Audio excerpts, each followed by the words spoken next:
আজকে আপনাদেরকে নিয়ে যাব বাংলাদেশ ভারতের খুবই সুন্দর সীমান্তবর্তী একটা এলাকায়, যেখানে গেলে দেখা যায় মেঘালয়ের উঁচু উঁচু পাহাড়, মেঘ এবং ঝিরি, সাথে সাদা পাথরের সৌন্দর্য। এই শহরের অনেক সুন্দর কিছু জায়গা ঘুরে দেখবো। কোথায় গেলাম, কিভাবে ঘুরলাম, এই ট্রিপটার সব ডিটেলস থাকতেছে আজকের এই ভ্লগে। 2 দিন শ্রীমঙ্গলে থেকে ঘোরার পর ইচ্ছা করতেছিল না আবার সেই ইট পাথরের শহরে ফিরে যায়। আর এইদিকে শ্রীমঙ্গলের এত কাছাকাছি সিলেট শহর, মন চাচ্ছিল সিলেটটাও দেখে যায়। তাই রাতে ব্যাকপ্যাক করে শ্রীমঙ্গল থেকে বাসে করে চলে আসলাম সিলেটে। আর দেখেন আমাদেরকে ওয়েলকাম করলো বৃষ্টি, হালকা হাওয়া সহ বৃষ্টি আমাদের ট্রিপটা আরো অনেক সুন্দর করে দিয়েছিল এন্ড অনেক পিসফুল ছিল। কি এখন মনে হচ্ছে এই বৃষ্টিটা আমরা কোথা থেকে উপভোগ করতেছি? হ্যাঁ, এটা হচ্ছে আমাদের হোটেল আল আকসা। নেক্সট 2টা দিন আমরা এই হোটেলেই থাকতেছি। আমরা রাত 10টার দিকে সিলেটে পৌঁছে এই হোটেলটা নিয়েছিলাম। আর এইটা দেখতে পাচ্তেছেন হোটেলের লবি। তেমন একটা লবি সুন্দর না, বাট হোটেলে একটা লিফট আছে। আমরা 3rd ফ্লোরে ছিলাম। এখন আপনাদেরকে আমাদের রুমটা দেখাই। আমাদের এক্সপেকটেশন অনুযায়ী রুমটা অনেক ভালো পেয়েছিলাম। এটা হচ্ছে 2 বেডের একটা রুম, হোয়াইট থিমের মধ্যে।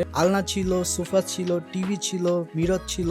আর ওয়াশরুমটা স্পেশালি আমার কাছে অনেক বেশি ইম্পর্টেন্ট। আমি আগে সবসময় ওয়াশরুম চেক করি এন্ড এটা বেশ ক্লিন ছিল। রুম রেন্ট পার নাইট পড়েছিল 2000 টাকা করে। আমার কাছে সব থেকে পছন্দ হয়েছিল রুমের বেলকনি। এখান থেকে দরগা রোডের খুবই সুন্দর ভিউ উপভোগ করা যায়। বেশ কয়টা দিন ধরে অনেক বেশি গরম পড়তেছিল, বাট সিলেটে আসার পর থেকে আমরা বৃষ্টি পাচ্ছি। মাশাআল্লাহ, আজকে সকালটাও শুরু হলো সুন্দর একটা বৃষ্টি দিয়ে। দেন একটু থামলে আমরা সবাই মিলে রেডি হলাম, কারণ আমাদের আজকে প্ল্যান সাদা পাথর যাব, আরো বেশ কিছু জায়গা ঘুরে দেখবো। এখন যে রোডটা দেখতে পাচ্তেছেন এটা হচ্ছে দরগা রোড। এটা কিন্তু বাংলাদেশের মধ্যে প্রথম তারবিহীন রাস্তা। খুবই সুন্দর লাগতেছে না দেখতে? বলেন। এখানে কিন্তু আছে হযরত শাহজালাল রাদিয়াল্লাহু আনহুর মাজার, যেটা কিনা আমরা ভিডিও শেষে ঘুরে দেখবো। তার আগে চলেন এখন খাওয়া দাওয়া করি, যেহেতু আমাদের সকালে আর একটু সকালে বের হওয়ার কথা ছিল। এখন দুপুর 12টা বেজে গেছে, বৃষ্টির কারণে অনেক বেশি লেট করে ফেলছি। খাওয়া দাওয়া করতে আসলাম গুলিস্তান রেস্টুরেন্টে এন্ড এসে দেখি পকেটে একটা পয়সাও নাই। তো কি করা যায়, পাশে পেলাম বুথ থেকে টাকা উঠায়। দেন আবার আসলাম খেতে। আমরা হালকা পাতলা নাস্তা করে নিলাম। পেট ঠান্ডা থাকলে মাথাও ঠান্ডা থাকে। আর আমরা এটাই কাজে লাগালাম সিএনজি মামার উপরে। দরগা রোডে অনেক সিএনজি পাওয়া যায় ঘুরতে যাওয়ার জন্য। যেহেতু হাফ বেলা হয়ে গেছে, সিএনজি মামার সাথে অনেক দাম দর করে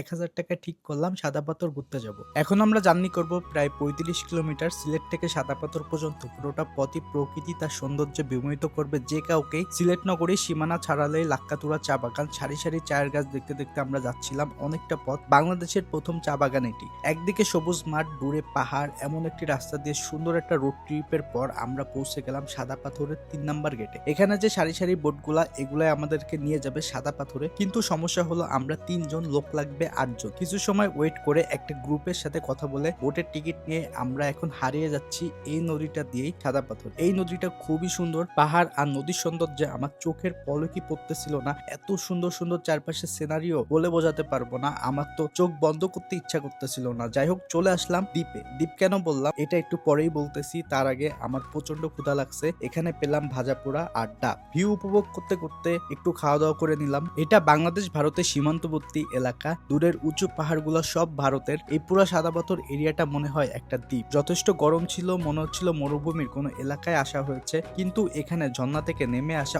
অশান্ত শীতল পানিতে হাত মুখ ধুতেই শরীর ঠান্ডা হয়ে গেল। সৌন্দর্য উপভোগ করার জন্য এখন সাদা পাথরে যথেষ্ট পানি আছে। কিছু সময় বিচ চেয়ারে শুয়ে বসে নিজের মতো করে সাদা পাথরের সৌন্দর্য চোখ ভরে দেখলাম। আমার খুব আফসোস হচ্ছিল, সিলেটের মানুষ এত ভাগ্যবান, যখন ইচ্ছা পাহাড় দেখতে পারে, প্রকৃতির মাঝে হারিয়ে যায়, চা বাগান ঘুরে দেখে, গ্রিনারি একটা পরিবেশে থাকে। আবার এসব জায়গাতে আসা যায় অল্প খরচে। এখানে যতদূর চোখ যায় শুধু দেখবেন সাদা পাথর, পাহাড়ে মেঘের আলিঙ্গন। মনে হবে যেন অপরূপ একটি স্বর্গরাজ্য। সব মিলে অদ্ভুত এক সৌন্দর্যের ক্যানভাস।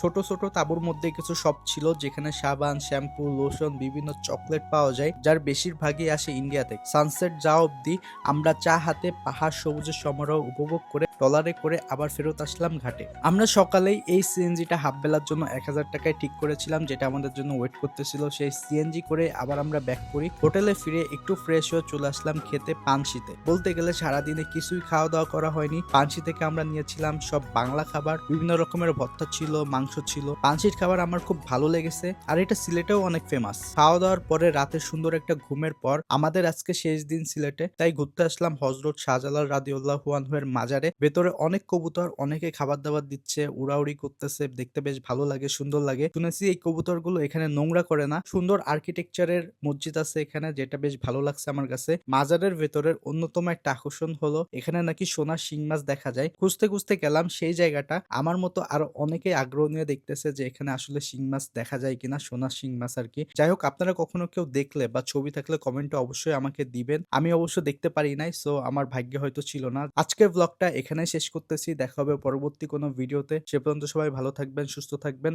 আল্লাহ হাফেজ।